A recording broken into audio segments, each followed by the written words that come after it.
So the next thing I got to ask you about here is Brock and Omos real? So MVP is with Omos and challenges Brock Lesnar to answer a WrestleMania challenge next week on Raw. Like, that can't be real. I mean, is Brock just going to show up and destroy Omos? Is like, this is bullshit. I'm not it. Like, or are we actually doing Brock versus Omos at WrestleMania? According to Meltzer, it's real. Oh, like, really? My initial reaction was this isn't real. I couldn't believe it. My initial reaction was Brock's going to show up and laugh at him or something. I don't know, but because what other options do we have for Brock? Like the option everyone wants. I will say this: we have 6 weeks, so things can change. But like what other options do we have for Brock? Because the one that I think everybody wants is Gunther. I'm not sure why we're not doing that. Although maybe they feel like they don't want to take the Intercontinental belt off of Gunther, so it doesn't make sense for Brock to want the Intercontinental belt. I mean, is that what we're doing there? Well, I thought the whole idea was that he wanted that they were going to do him in Gunther because he's never won the Intercontinental belt. But I don't know. Like, I hear what you're saying, but, like, Hulk Hogan never wanted the Intercontinental belt. He wants the heavyweight belt, Yeah. Sure. So I don't necessarily buy into that. I don't like. It's okay for Sheamus to want to complete the Grand Slam. Why does Drew McIntyre want it? I don't know. I don't know. I don't think Drew McIntyre should want the Intercontinental belt, but it does seem like we're going in that direction. That it's Drew and Gunther, which will be great. It'll be great, but I guess I was hoping we were going to get. I can say there's a lot. There's a lot of things that are starting to take form for WrestleMania that I just don't. I'm not super interested in. I mean, Brock and Omos, I could care less. Like, I can't believe that this is like Brock needs to be on WrestleMania. I can't believe this is it. There's a part of me that's stunned that like Brock is good with this being his match. That was my other reaction too. Was like, he's going to do this. So maybe there's more to it. Maybe I'm okay with letting it play out. Maybe there's more to it. I'm good. I don't have to jump to conclusions, but that was a shocker. Yeah, that was a shocker. Me too. Like when I saw it, I was just like, yeah, there's something more here. Something more is coming. Sammy and KO, like there was nothing really there that we were surprised about, right? I mean, they're going to stretch this thing out a little bit. KO is, he doesn't trust Sammy, and we're gonna go through this for a few weeks before eventually KO decides to make the save, right? And like they're boys again, right? That's where we're headed. Well, I guess we should talk about this in conjunction with what happened on SmackDown with Sammy and the Usos, because like that's what it seems like, but also based on what happened with Sammy and Jimmy and Jay on SmackDown, we still don't really know what's happening there, right? Because Sammy, no idea. Sammy confronts Jimmy Uso in the ring and tells him basically the same stuff he's been telling Jay. Like, there is a way out of this for you. Now, there was one interesting line. So two things happened in that segment. One was, I think they botched the timing because Sammy and Jimmy were talking to each other, and then Jay comes out. They look at Jay, and then the camera goes to Jay, but then they go back to the ring and they keep talking. And then again, they look at Jay as if they missed the super kick. Well, what I mean is like, they didn't like Jimmy, like they got distracted. Like the second time they got distracted, it was like the first time they looked up. I would think they weren't supposed to look up. It seemed like, because then they kept talking.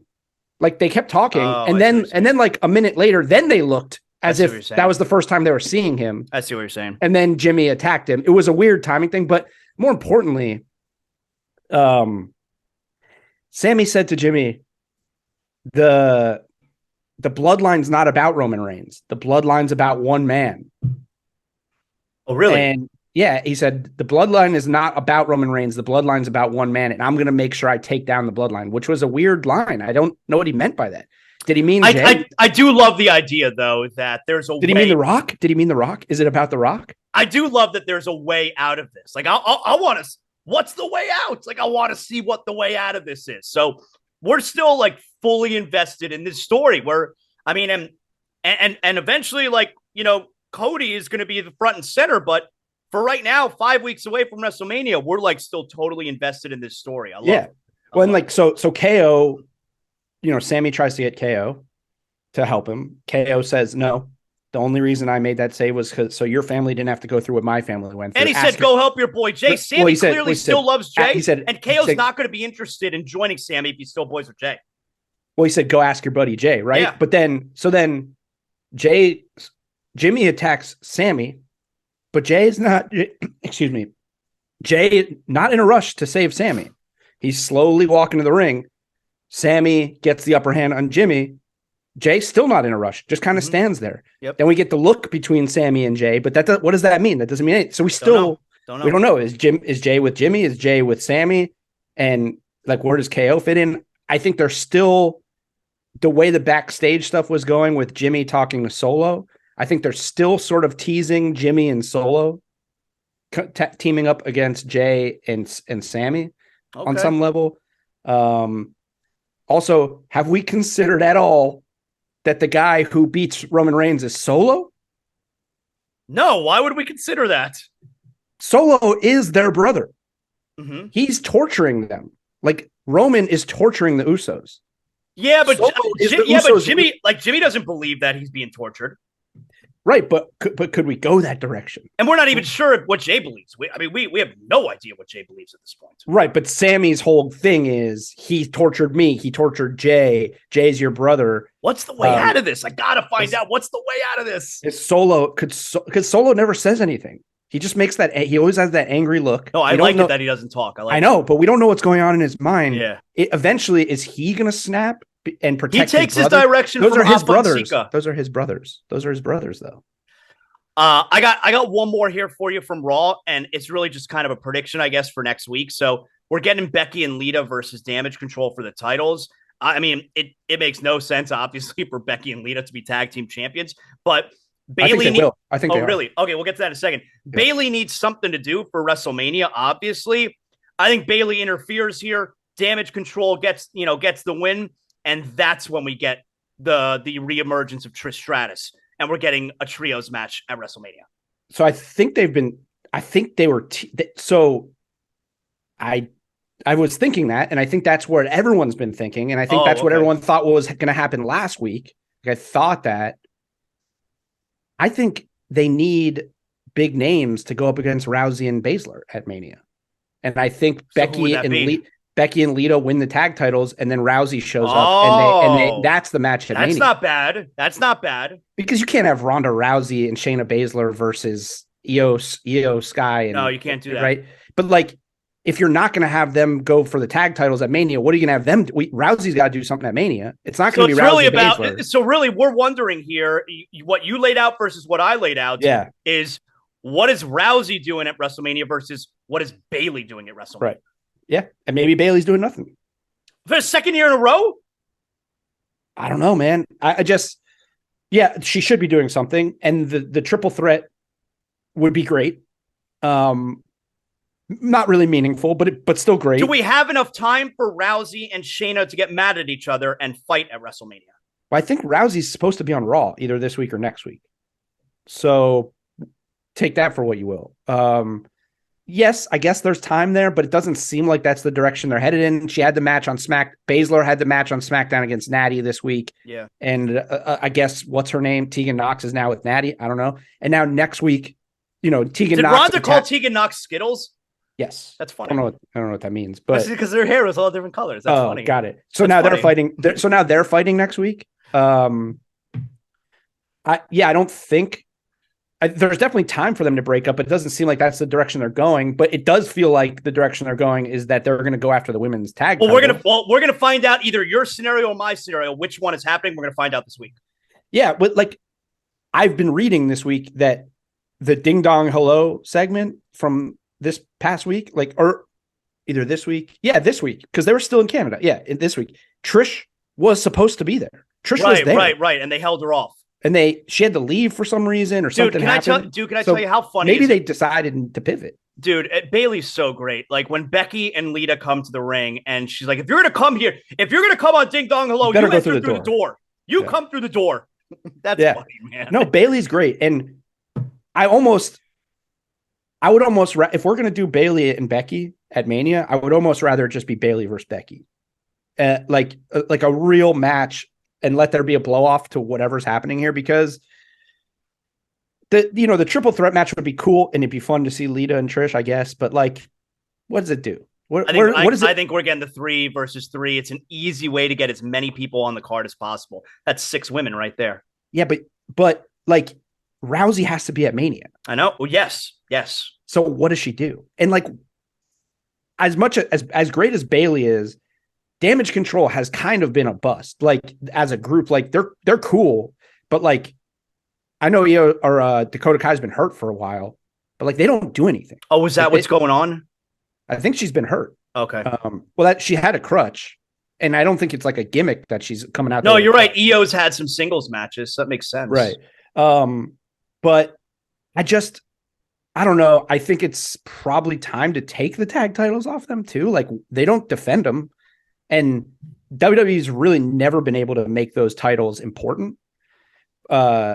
Since like, has there ever been a point where you consider the women's tag titles to be like an important part of the story? I don't think so. But man, Ronda Rousey and Shayna Baszler versus Lita and Becky Lynch at Mania for those titles, that feels important. Yep. That feels important. So I don't know. But either way would be fun, but I don't know. I just don't know if Trish is still in the plan. I got a couple other things for you from SmackDown. Oh, by the way, from Raw. We're still getting Edge and Finn at Mania, looks like. Yeah, that's cool. I'm into that. So like, are we going to get the Demon? Is it possible we get Demon Finn Balor? Yeah, it's possible. It feels like the Judgment Day is starting to like distance from themselves from each other, but I don't know. Well, that's a good so that's a good place to start here with SmackDown. So we talked about the main story, the bloodline there. Before we get to Judgment Day, so we had Bray Wyatt. There was a Firefly Funhouse nonsense. It was all over the place. But here's the thing. Here's the thing that's interesting. And I don't know if you noticed this. So you saw when the wrestling toys were fighting with each other. Yeah, you're going to talk about the hands. You know whose hands those were? Alexa. Yes. 100%. Did you notice this? Because the internet. And for people listening, like if you actually still it and you look at the hands, they're little girl hands. It's 1,000% Alexa Bliss. Did you notice? Because the internet told me this is the case, and I don't know if it's true. There was one male voice that introduced one of the parts of the video. Okay. And everyone says it's Eric Young. Oh, all right. I got to go back and listen to that then. Yeah. And I listened to it, and I'm like, it didn't immediately strike me as Eric Young, but everyone in the comments was like, oh, that's him. That's his voice. That's Eric Young's voice. So we have to get this to culminate at WrestleMania, right? Yeah. Who opened the door? Isn't that the question that he kept asking? I thought the best part of that Firefly Funhouse was him backstage pretending to be a producer, watching his segment from last week where he challenged Bobby and Bray and like laughing at it, because a lot of people, like everyone on the internet was like, what's going, like a lot of people. So we're just doing nothing with that. That's over. I meant nothing. Well, it looks like he's going after Bobby. Okay. I think so, right? I don't know. It's a weird thing. I don't know. Well, because he was watching that segment, and then they played the clip of Bobby saying, no one in the back's going to disrespect me, not Brock, not Bray Wyatt. All right. So they played that part. But then they went on to, like, Uncle Howdy's doing a weather report. Yeah. If I tell you a secret, can you keep it? Well, I don't know. Like, I mean, the only good part I thought was that's Alexa Bliss. So I'm into it. Like, at least it looks like it's something to look forward to there. And by the way, they got to ramp this up, though.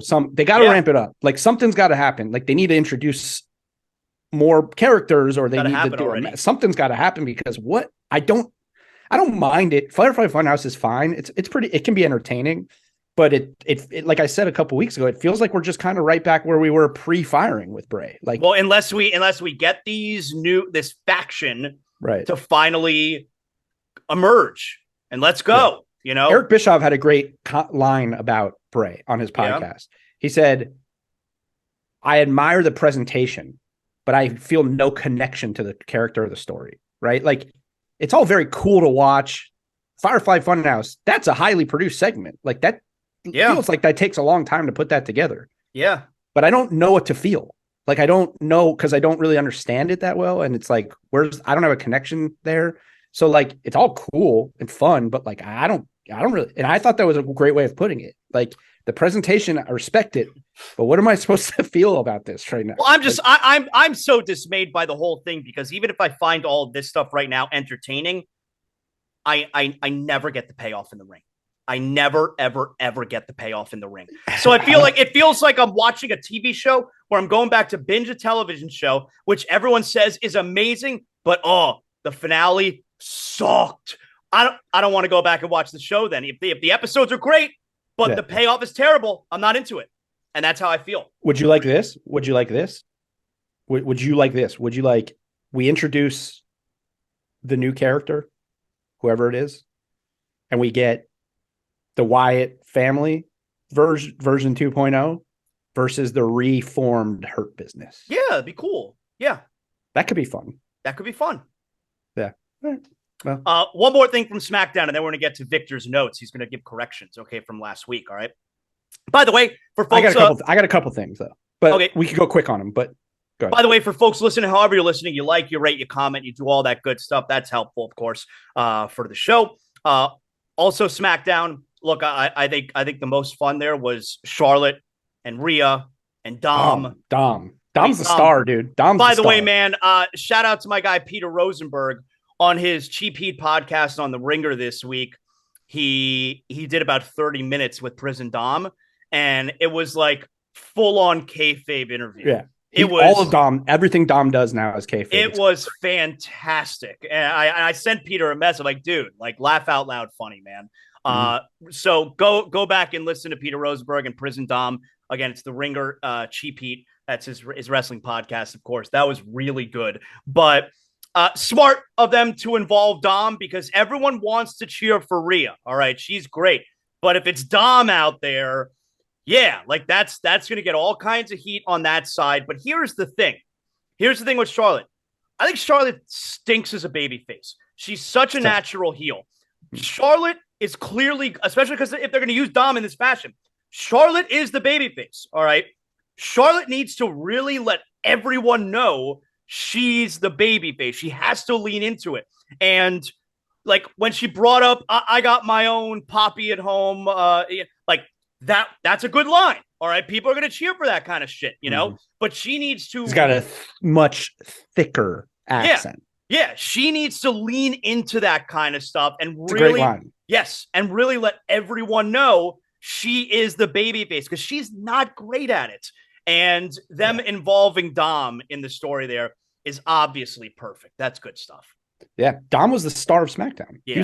He was on the whole show. But I mean, he was on the whole show. That segment was great. Yep. Everything he said was great. Like, and it wasn't perfect. Like I said, I know what it's like, Charlotte. But I know what it's like to have a father who's messed me up. Like my father's ruined me, and your father the way your father. On Peter Rosenberg's podcast on Cheap Heat, Dom told Peter that Ray used to put his hands on him when he was a little boy. That's crazy. It's crazy. But even some of the lines Dom had where he's like a misogynist now too, where he's like, you look like a pretty attractive woman. Like he's got the teardrop under his eye. He's the star of the show right now. I mean, he's so good. He's doing some incredible work, like across everything. What's going to happen with Santos Escobar? Is he going to betray Ray in some fashion, or is Santos legit? I think in the weeks leading to Mania, Santos is helping Ray, is going to help Ray. Because we're getting Ray versus Dominic. Everybody knows that. What's Santos' role going to be then? I think Santos will probably fight Dom once or twice in the lead up as like, you don't want to hit your son. Dom's going to have to beat him then. Can't have Dom losing going into WrestleMania. Well, he could lose and then win or whatever. But no, why can't he lose? I mean, the storyline going into Mania is not about wins or losses. It's that he wants to fight. He wants his dad to hit him. Is Dom right? Is Dom going to come out of WrestleMania with the win? I don't know how that's going to happen. I don't know. Actually, I don't think he needs to. I think if anything, it adds to the story if he loses. But my dad beats me at WrestleMania. You can't even put me over. That's the kind of father, like that kind of thing. I think you're right, though, that Ray refusing to hit him, when he finally hits him at WrestleMania, it's going to be a big pop. Big pop. Yeah. And I think he even said it in the segment backstage when Santos and Ray were talking. By the way, I love Santos Escobar. I love that he's doing the thing, like to show the respect to Ray and, treat him with the respect that his son won't treat him with. And I love that there's going to be interactions between Legado and Judgment Day for however long Judgment Day continues to last here. And yeah, I think it's, over the next couple weeks, like Santos is like, you know what, your father's a legend. We swapped masks. We did a mask swap. That's how much I respect him, and I need to teach you some respect. And I think they will probably have a couple matches. It'll be fun. I love Santos Escobar. I think he's great. Yep. I think he's great. More. I mean, he's with the star of the show. Put him with Dom. Dom's the star of the show. So anybody, good on both shows, man. Mondays, Fridays, Prison Dom. You put Dom makes people money now. Dom's a moneymaker. It's crazy from where he was like 6 months ago to now. It's what a turnaround. So good. Yeah. Can I get to some notes from Victor? Some stat corrections. No, we can't just not mention the GOAT is back. Yeah, but there wasn't much to it. Like LA Knight was back. I love it, but then he lost. You know what my fear is with what happened is that he's going to be in the Cinnamon Toast Crunch match. I'm not afraid of what's going to happen with LA Knight because I feel like Triple H knows how good LA Knight is. I don't think he's going to be lost in the shuffle. I will say this though. He had a little there was a line in his promo, and he's the best on them. I love him on the mic. There was one part of his promo where I was like, what is this? What are you trying to say here? Because he was like, everybody's in the back talking about WrestleMania moments. LA Knight doesn't need a WrestleMania moment. LA Knight's here to win titles. And the way I win titles, well, he goes, I'm here to win titles and make money. And the way I win titles and make money is by going to WrestleMania. It's like, wait, what? I guess he's like, he doesn't need the moments. He just needs to be at WrestleMania. Yeah, I know. But it was just the way it came out. I was like, didn't you just say you don't need a WrestleMania moment? What's going on here? Yeah, I don't mind him doing some stuff with New Day. It's fun if they keep doing it. I don't want him in the Cinnamon Toast Crunch match. Hey, Big E has to not return to wrestle, but Big E has to return at WrestleMania, right? I hope so, man. By the way, seems like such a no-brainer. Yeah, remember last week I was thinking about who guys are that could be faces of the company. He's on the list. Like, hopefully he can get back because he's one of those guys too. Like, but even if he never wrestles again, like he has to be at WrestleMania. What a moment! What a moment! Yeah. The crowd will. Yeah. I mean, that crowd. It seems like such a no-brainer. Let's go. Come on. Yeah. Special guest referee. Whatever it is, man. Whatever it is, like that's a big moment. If he comes out stuffing his face with cinnamon toast crunch. Toast crunch. Yeah. Let's go. I can't wait for New Day, Big E, cinnamon toast crunch match. I'm looking. That is something as long as LA Knight's not in, I'm looking forward to that. Let me give you some corrections here, some stat corrections from my guy Victor. He sends them into us each week. He corrects us, mostly you. You get lots of things wrong every week. Here we go. It seems that way. We're talking about Bobby Lashley last week, and Bobby Lashley's Bobby Lashley MMA, and so he said here that Bobby Lashley's record in Bellator, he was nicknamed the Dominator. His record was 15-2. He had a unanimous decision loss and a TKO loss. Those were his two losses. He had 8 first-round wins. So very good record there with Bellator. Yeah, that doesn't mean anything. I mean, just if you're an MMA fan, you know that like when he was in Bellator was not very good. So that it's a good record. I don't take anything away from anyone who wins a pro fight, but I don't think he was like a top level guy. You were having a hard time remembering the order of events with Pat McAfee's matches. Wait, hold on. Do we even need to go through this again? Didn't we just go through this last week with the Baron Corbin, Pat McAfee thing? Like, is he like, yeah, but I guess we were wondering just how many, I guess the order of it. No, I don't know. I thought he corrected us on Pat McAfee and Baron Corbin last week. Well, here, let me read it. McAfee fought at WrestleMania 38 against Austin Theory. And then Pat McAfee started game. Oh, we're wondering if he was on game day yet at that time. Well, we were wondering after he fought at SummerSlam, right? So Pat started game day in September, almost 5 months after his Mania match, and was probably and he fought SummerSlam July 30th. So a little more than a month later, he started on game day after SummerSlam. Okay. That's what we're talking about here. And here, AEW uses their dark tapings. You're wondering about how they pad the wins and losses, specifically, people like Jade Cargill. AEW uses dark tapings to pad the win-loss record with the talent they're building. Example, the Guns had an undefeated streak at one point, and that's when they got a title shot against Jurassic Express at one point. They lost. That was before beating the Acclaimed, of course. And they lost to every major competition they went against before the Acclaimed, which included the Acclaimed and FTR. And, like he says here, it doesn't make a whole lot of sense. The Guns. Yeah. So there you have it. So about as much sense as a fatal 4-way match makes at Revolution for them in their first title defense. So not a ton of corrections there from our show last weekend from Victor. You got some big dirt, not big dirt for us this week. Let's do it, man. Yeah. Yep. I only got 3 now because my first one was the Roman appearing on Raw, potentially being advertised. Well, that's big dirt. If you could be face to face for the first time, that's still almost a month away. That's a long time from now. Yeah. A lot can happen between now and then. All right. It seems like it's official, but it's being reported that King and Queen of the Ring is back. It will be in May in Saudi Arabia. In addition, and it will be in addition that month to WrestleMania Backlash. So there will be 2 premium live events in May. And interesting is that it sounds like it's slated to be the weekend of May 27th, which is traditionally the weekend that AEW runs All Out. Okay, this is big dirt, but it's contingent for me, all right? Because I want King of the Ring, Queen of the Ring. I want to get back to the wrestlers fighting multiple times on the show. I don't like it that all the build-up, all the quarterfinals, semifinals, and then you get like the main, the finals are at the tournament, or at the premium live event. I want to get back to the whole tournament is on the show. I don't remember, but I think from the reports I was reading, that's the plan. Well, that's so big dirt is contingent on that. I want to get back to the show being a tournament. So big dirt, but it's contingent. I would also add contingent on them using it to make something of whoever wins. Because that's what it used to be, man. Right. But like the last 2 winners were Xavier Woods, who they did nothing with, and Zelina Vega, who all of a sudden had a British accent. And that's all that came out of her winning. So it's like, use it to elevate somebody, right? It elevated the greatest superstar in the history of professional wrestling, Stone Cold, right? Like, elevate people from it. But anyways, all right.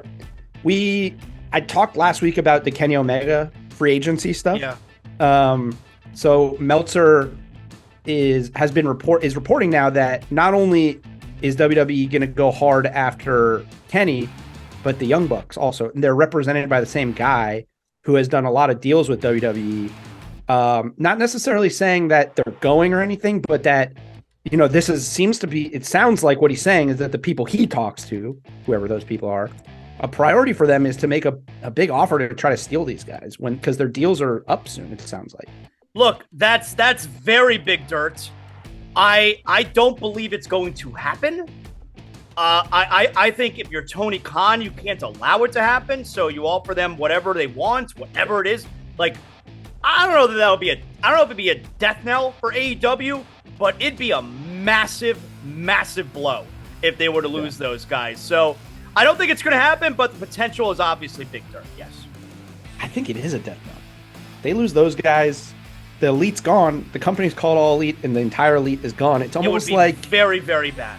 It's almost like having the TNT title and not being on TNT anymore. It would be very, very bad.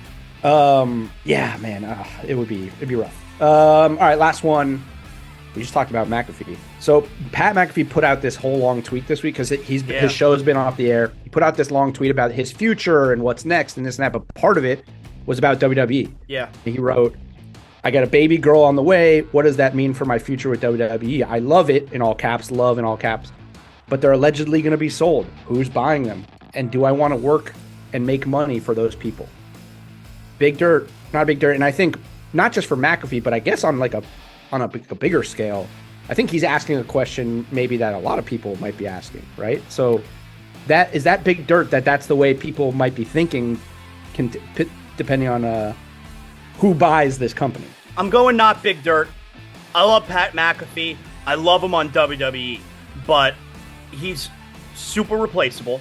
I still watch SmackDown every single week. I still love SmackDown every single week. McAfee hasn't been on SmackDown in 6 months, all right? I wish he was on it, but him not being on it means absolutely nothing. So I'm going not big dirt. I don't think other people feel the way he does about, do I want to work for them? I mean, Pat McAfee. If they're bought by Saudis? Well, Pat McAfee's in a position where he owns his own shit as far as, the Pat McAfee show.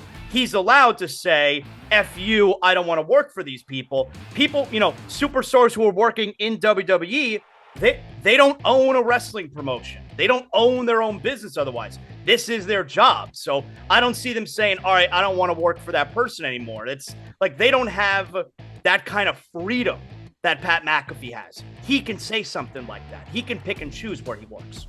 Yeah, I think the concern, and I think what he's implying here is the potential of Saudis buying it. And I think that I don't think it's going to be like a groundswell, but there is another promotion that's paying just as much. And if you don't want to work for whatever you think of them potentially buying it, the option's on the table. That seems to be what he's implying here, because I don't even know, like, the only other, like, everyone else that's been rumored to buy it is like big, like, networks and company, like Comcast, NBC, like, yeah, I haven't seen anybody else. But then the Saudi Arabia thing keeps coming up, so I don't know. I think that's sort of what the implication is here. It's like, do I want to work for them? Right. Maybe, I don't know. Good job, Joey. So this week, we'll be building up to Revolution. We continue the road to Revolution. So next weekend, I imagine the plan is to do our regular show, and then we'll probably do a Revolution reaction show the next day next weekend. I think that's going to be long. It's going to be a long reaction show. Because it's going to be a very long show Saturday night. Yeah, we actually might just be getting finished with Revolution by the time we record. So we got a big week in the world of pro wrestling, as we do most every week. Joey, excellent job out of you. Tell all your fans, tell them you'll see them next week and you're going to miss them. Go ahead. Yeah, I miss you guys, but let's continue on this road to Revolution, because I think we're just hitting, there were some speed bumps, but now I think we're getting into like the good part of the road. We're getting into the clear part of the road. Dynamite this week, something big is going to happen. They're going to tell us that Revolution's coming. Good job, everybody. Make sure you like, you rate, you comment, you do all that good stuff. You can always hit me up at Zaslow Show, of course, on Twitter. And we'll talk to you next weekend on It's Still Real to Me. See ya.